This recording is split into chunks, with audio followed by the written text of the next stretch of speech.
प्रश्न उत्तर सत्संग माध्यम से आज का प्रश्न आया है शांति अग्रवाल राजस्थान जयपुर से। कल उनका भी और पहले वाला प्रश्न था। उनका प्रश्न है कि महाराज आपने जो शरणागति के बारे में बताया कि जो भगवान के शरण हो जाता है उसका ये लक्षण है कि दुख आए चाहे सुख आए चाहे कितना बड़ा संकट आए मुसीबत आए हरदम जो है भगवान की कृपा समझ करके प्रसन्न रहता है, शांत रहता है और भगवान जो है शरणागत स्वीकार किए कि नहीं ये जानने के लिए आपने बताया कि सदैव संकट विपत्ति मुसीबत कुछ भी आए तो धीरे धीरे आएगा और यूं जाएगा, कोई मुसीबत टिक नहीं सकता है अनुकूल परिस्थिति प्रतिकूल परिस्थिति अनुकूल हो जाएगा। तो उनका पूछना है कि ये आपके शरणागति के बारे में जान करके बहुत ज्ञान हुआ। हम तो सोच रहे थे कि कोई थोड़ा पूजा पाठ कर लिया, थोड़ा नाम जप लिया, थोड़ा सा मंदिर में चला गया, शरणागति हम हो गए, ऐसे हम लोग सोच रहे थे हम भी भगवान की शरण में। लेकिन ये तो बहुत ही गंभीर विषय है। दुख सुख सबको समान मान करके हंसते रहना ये साधारण बात नहीं है। लेकिन आपके इस वीडियो से शरणागति क्या चीज होता है मालूम पड़ा। उनका प्रश्न ये है कि ये शरणागति भाव आएगा कैसे। हम लोग तो सोच लिए थे कि थोड़ा पूजा कर लेना, पाठ कर लेना, नाम जप लेना, शरण हो गए भगवान के। लेकिन दुख सुख हर परिस्थिति में समान रहना, सब अनुकूल प्रतिकूल परिस्थिति अनुकूल हो जाना, ये सब होगा कैसे। शरणागति भाव मन में आएगा कैसे, उनका प्रश्न है। श्री राम, बहुत बढ़िया सुंदर प्रश्न जी। आपने हमारा वीडियो देख करके शरणागति के बारे में जानकारी प्राप्त किया, इसलिए धन्यवाद है। शास्त्र में विभिन्न प्रकार से गूढ़ रहस्यों को जो है आम जनता साधारण समझ लेता है। वो अपने बुद्धि से अपने विचार से ही सोच लेता है ऐसे होगा। लेकिन जब कोई संत सदगुरु अनुभवी तपस्वी कोई भजनानंदी संत के पास जाकर आप पता लगाते हैं तो कुछ और उल्टा निकलता है। कुछ दिन पहले शंभुक नाम के शूद्र को भगवान राम ने बद्ध कर दिया था, क्योंकि ना वो घर छोड़ के जाके तपस्या कर रहा था। तो मेरे पास ये प्रश्न आया था, कुछ लोग पूछे कि वो तो तपस्या कर रहा था, भगवान ने मारे क्यों, ये अन्याय किया। ऐसे ऐसे लोग सब बोल लेते हैं बिना जाने समझे। सीता जी को जो है भगवान गर्भावस्था में बिना दोष से ही निकाल लिया। ये सब जो है कितने मूर्ख लोग बिना जानकारी में इसे पूछ लेते हैं और सोच भी लेते हैं इसे होगा। लेकिन जो असलियत आप जानकारी करेंगे तो राम को ये है विग्रहमान धर्म और न्यायवादी आप समझेंगे। मैं बताया था पहले वीडियो में भी, शंभुक शूद्र को इसीलिए बद्ध किया क्योंकि ना वो तपस्या का जो प्रोसेस होता है उसी के अनुसार वो आचरण नहीं किया था। जैसे पुलिस होने के लिए पहले पढ़ाई करनी पड़ती है, फिर पुलिस का जो है इंटरव्यू देना पड़ता है, उसमें पास होना पड़ता है, सरकार डिग्री देगा, तब पुलिस का ड्रेस पहन करके आप डंडा ले करके किसी को शासन कर सकते हैं। ऐसे ही खाली घर से अपना जा करके किस टेलर से कपड़ा सिला करके डंडा ले करके पुलिस बन जाएंगे तो सरकार जो पकड़ेगा तो दंड मिलेगा। ऐसे ही भगवान राम ने भी शंभुक नाम का शूद्र को दंड दिया, क्योंकि ना वो एक शूद्र जाति का था। वो कोई साधु संत सन्यासी नहीं था जो बैठ कर दाढ़ी बढ़ा करके तिलक लगा करके जो है तपस्या कर रहा था। उसको अगर तपस्या करना है तो पहले घर द्वार सब त्याग करके किसी संत साधु महात्मा के पास जाके दीक्षा मंत्र लेके सन्यासी बन के साधु बन के फिर तपस्या करता तो भगवान नहीं मारते। सबरी की कोई नहीं मारा, सबरी तो तपस्या भजन कर रही थी, क्योंकि ना सबरी विधिवत अपना घर द्वार त्याग करके गई मतंग मुनि के आश्रम में, उनसे दीक्षा लिया, उनकी शिष्य बनी। गुरु जी ने जो जो आदेश दिया उसी के अनुसार वो चली, तब भगवत प्राप्ति। सबरी को मारे क्यों नहीं भगवान, वो भी तो बहुत बड़ी तपस्वी थी। लेकिन ये जो है डायरेक्ट घर से निकल गया, दाढ़ी बढ़ा दिया, तिलक लगा लिया, बैठ गया साधु बन के तपस्या करना, तो ये ठीक नहीं है। जैसे कोई अपना आप ड्रेस पहन कर पुलिस बन जाए तो उनके लिए दंड मिलता है, नकली पुलिस। ऐसे ही रावण बना लिया था तो भगवान राम ने उनको मारा। है। सीता जी को निकालने की बात है, सीता जी को भगवान ने निकालने का प्लान नहीं था। स्वयं माता सीता जी ने ही उनको कहा कि देखिए मेरे कारण आप देश का बदनाम हो रहा है, आपका बदनाम हो रहा है। माता सीता ने बहुत जोर देकर जो भगवान राम को कहा, तब जाकर भगवान राम स्वयं तैयार हुए, नहीं तो तैयार नहीं होते थे। और उनके वियोग में कितना दुख उठाया, आप रामायण सागर के रामायण बढ़िया से लव कुश कांड देख लीजिए। तो ऐसे ही शास्त्र की, मेरा कहने का मतलब, गूढ़ गूढ़ रहस्य, शरणागति क्या है, भक्ति क्या है, ज्ञान क्या है, धर्म क्या है, अधर्म क्या है, पाप क्या है, पुण्य क्या है, ये सब के बारे में ये पब्लिक जो है बढ़िया से जानता नहीं है। थोड़ा सा रामायण पढ़ लिया, गीता पढ़ लिया, भागवत पढ़ लिया, अपने बुद्धि से ही उसका अर्थ निकाल लिया।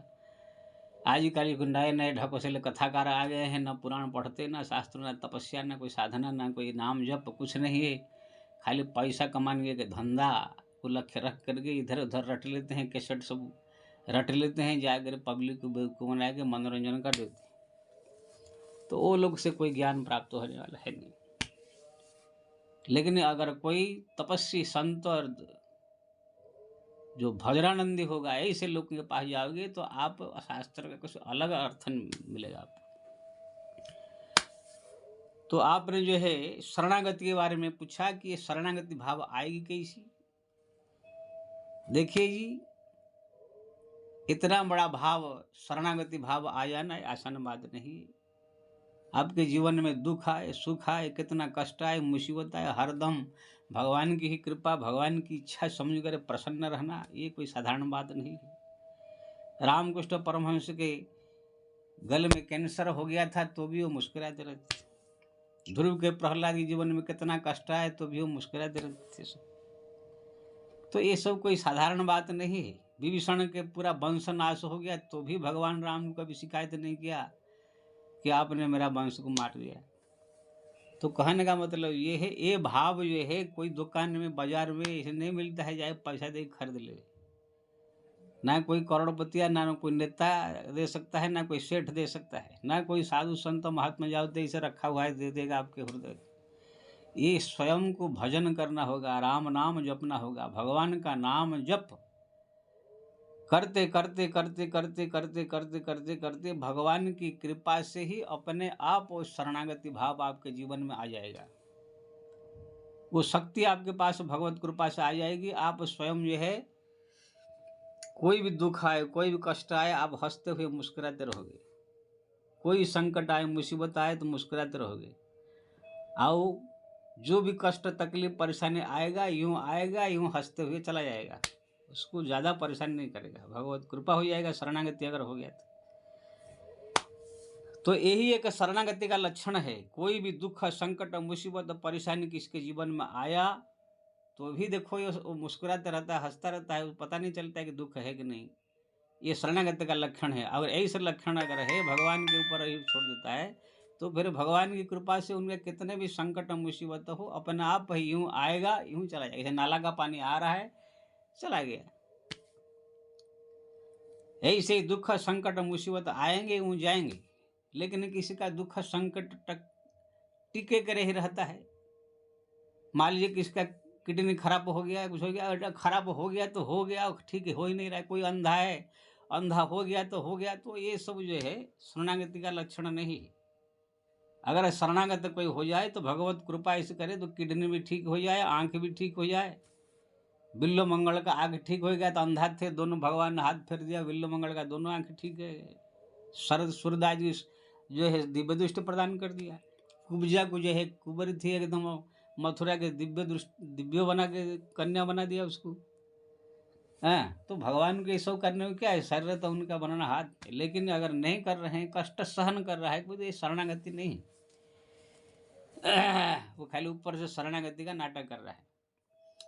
तो कहने का मतलब ये है कि शरणागत जो है, ये भाव जो है आएगा भगवान के भजन करते करते करते करते, भगवत कृपा से आएगा। ये शरणागति जब आ जाएगा, फिर आप हर एक दुख में, सुख में हरदम जो है आप मुस्कुराते रहेंगे, हंसते रहेंगे। आपको जो है संकट परिस्थिति सब जो है आने के बाद भी आप प्रसन्न ही रहेंगे। और आएगा आपका संकट, यूं जाएगा, आएगा जाएगा, कोई आपको नुकसान नहीं कर सकता। तो ये जो है शरणागति का भाव है शरणागति। ऐसे कोई दुकान में, बाजार में, या कोई कोई बोले कि हम कथा प्रवचन सुन लेने से मिल जाएगा, कोई धाम तीर्थ जाने से मिल जाएगा, कि कोई मंदिर में जाके पूजा कर देने से मिल जाएगा, ये सब नहीं होता है। ये तो होता तो दुनिया में सब लोग जो है तीर्थ धाम कर रहे हैं, नाम जब क्या बोलते हैं, मंदिर में जा रहे हो, शरणागत हो जाते हैं। ये सब करने से आपका जो इसका पूजा का, भक्ति का, धाम तीर्थ का फल मरने के बाद आपको गति, मुक्ति आदि सब मिलेगा। शरणागति भाव केवल और केवल भगवान का नाम जब आप जब बढ़ेंगे ज़्यादा से ज़्यादा, भगवान की कृपा होगी तब जाकर वो भाव आएगा। वो भी भक्तों को उसके बारे में मांगना ही पड़ेगा, प्रभु ऐसी कृपा कीजिए कि मैं आपके हर एक सुख दुख में मैं सम रहूं, शरणागत आपका हो जाऊं, ये भाव हमारा जीवन में आ जाए। शरणागत भक्त कहलाऊं, आप मेरे को अपने शरण में रख लीजिए। इस प्रकार भगवान को भी प्रार्थना करते हुए कभी कभी कहना पड़ेगा, और साथ साथ में नाम जप अनवरत करना होगा, तब जाकर के भगवत कृपा से ये भाव आएगा। बाकी तो सब कोई भी कोई ये है गाँव डाके और तो गोबर थापने वाली, कंडा थापने वाली, गाय चराने वाली, ना कोई ढंग है, ना बोलने का, ना कोई भक्ति है, ना ज्ञान है, वो भी पूजा पाठ थोड़ा सुबह शाम कर लेती है, सोचती मैं तो भगवान के शरण में हूँ, जो करेंगे खाली कह देती है। लेकिन जब कोई घर में थोड़ा मुसीबत आ जाता है, नाती पोता कोई तकलीफ हो जाता है, आदमी कोई बीमार पड़ जाता है, तो एकदम हे भगवान ने क्या कर दिया, तुम्हारा सत्यानाश हो कर गाली दे करके भगवान के ऊपर विश्वास ही हट जाता है। तो ये सब खाली शरणागत नहीं है। नहीं तो बहुत ऐसे आदमी औरतों को देखता हूँ, मैं तो भगवान के शरण में हूँ, मैं भगवान के पूरा बिक गई हूँ। वो मूर्ख को ये मालूम नहीं है शरणागति होता ही क्या है। थोड़ा सा तकलीफ आए तो परेशान हो जाए, थोड़ा सा तकलीफ आए तो घबरा जाए, थोड़ा सा तकलीफ आए तो पूजा पाठ छोड़ दे, थोड़ा सा तकलीफ आए तो भगवान को जो भूल जाए, ये शरणागति नहीं है। ये बिना पेंदी का नोटा वाला भक्तों का यही लक्षण है। तो ये कोई साधारण चीज़ नहीं है शरणागत आ जाना। जैसे कोई 1000 करोड़ का जो है लॉटरी लग जाना, ये कोई साधारण बात नहीं है। ऐसे ही ये है, ये शरणागति भाव जीवन में आ गया, मतलब भक्त बहुत ऊंचा कोटि के भक्त जो होते हैं उनको ही ये सब आता है। कोई लाखों करोड़ में एक को मिलता है, ये सामान्य बात नहीं। इसलिए आप हरिनाम जपिए, अगर शरणागत होना चाहते हैं। जपते जपते जपते जपते जपते जपते अपना आप वो भाव आ जाएगा।